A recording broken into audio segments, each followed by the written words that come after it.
Hello, I'm Tim Walker, and I'm the pastor of Staves United Methodist Church in Des Moines, Iowa. And I want to thank you for watching this video. And I want to share some more thoughts about this coronavirus pandemic that we're in. And I've been watching the news lately, and I have watched as the number of cases has risen. I've watched as the death toll has climbed. I've heard stories about people who had businesses that they worked hard to put together, and now that business is evaporated and it's not going to be coming back. I've heard about hardworking people who are laid off and don't have an income any longer and are unable to support themselves. But I think the most striking story that got me was a food bank in California one morning before they ever opened. They had 6,000 people waiting for that food bank to open.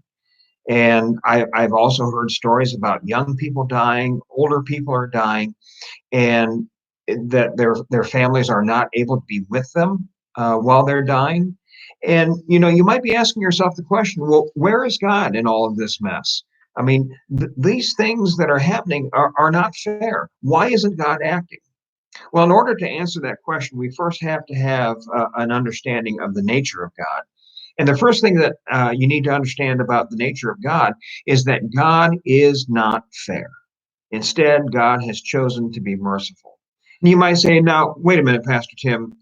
There are plenty of verses, especially in the New Testament, that talk about God being just. And that's true. There are a number of verses where it says that God is just. But what that word just means is that God is perfectly righteous. God always acts in a moral manner. It means that God does not do evil. It means that God does not show favoritism. And it can also mean that God acts in a consistent manner. And that is not the same thing as being fair. Fair means giving people what they deserve. And, God is not fair. Instead, God has chosen to be merciful.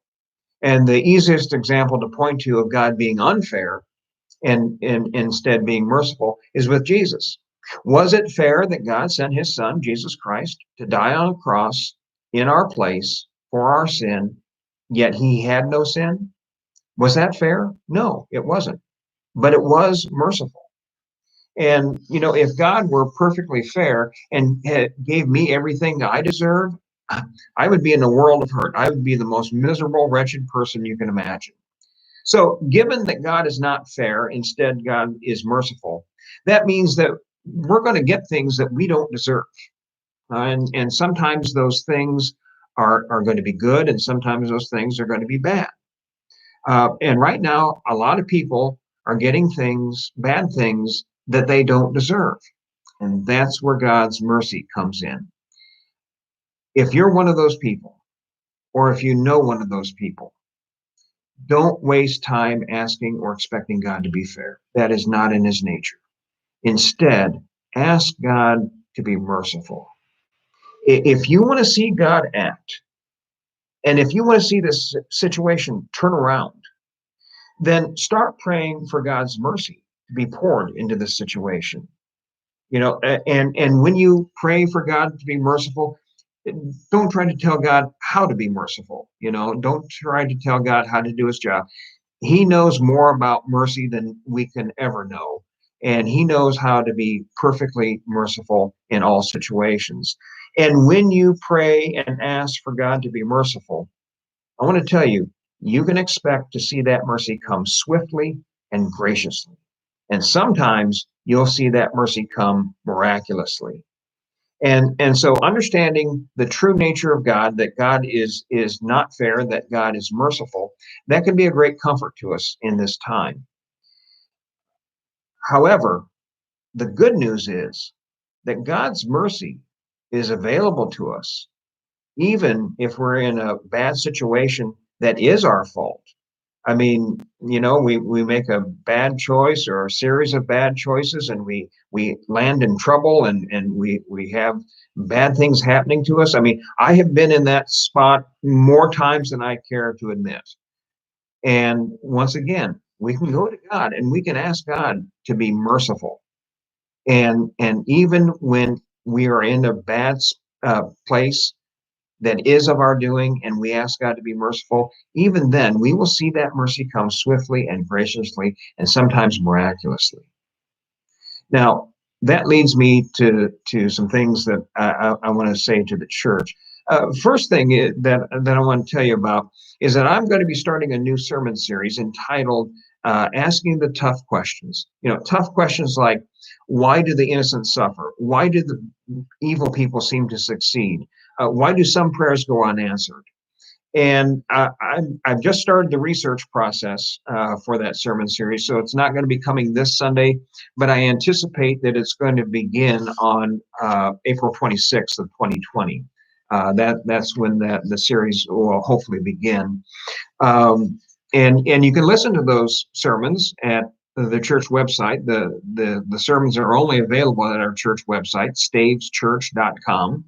And I also want to ask the members to do two things.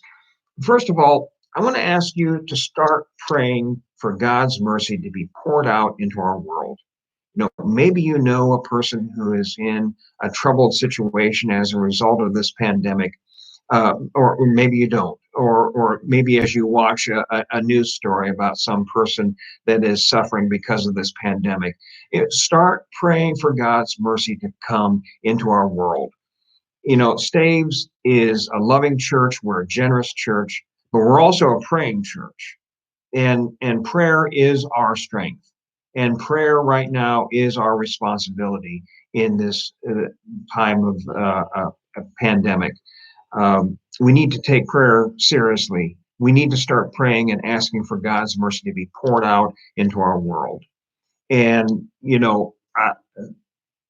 it seems like every month or so, somebody will come to me and tell me a story about some miraculous intervention, some miraculous turnaround that has happened about a situation that we've been praying about. Sometimes it's a miraculous intervention, sometimes it's a miraculous healing. This month we've had another miraculous healing happen, and so prayer works, and we see that work all the time. Your prayers avail much. So I want to ask you to start praying. Also, I want you to start inviting your friends, your neighbors, whoever, to go to our website and check us out. These videos are on the website, the sermons are on the website, and it's a very easy, non-threatening way to invite people to check us out, find out what we're like. And so I want to ask you to do that as well. I also want to thank you. I have been getting cards and phone messages and texts and calls saying that you are praying for me and that you're praying for Nancy, my wife. And I want you to know how greatly we appreciate that. My wife, Nancy, is a nurse. She works in a hospital setting, a high-risk setting for contracting the coronavirus. And thus far, she has remained perfectly healthy. And I have too. I know that if she contracts the coronavirus, I'm going to get it as well. And like I said, thus far, we have been perfectly healthy. I want to thank you for your prayers of protection that you've been offering on our behalf. And like I said, your prayers have availed much. Keep on praying. Keep on asking for God's mercy to be poured out into our world and into this situation. So thank you for praying. And thank you for listening. God bless you, and we'll talk again soon.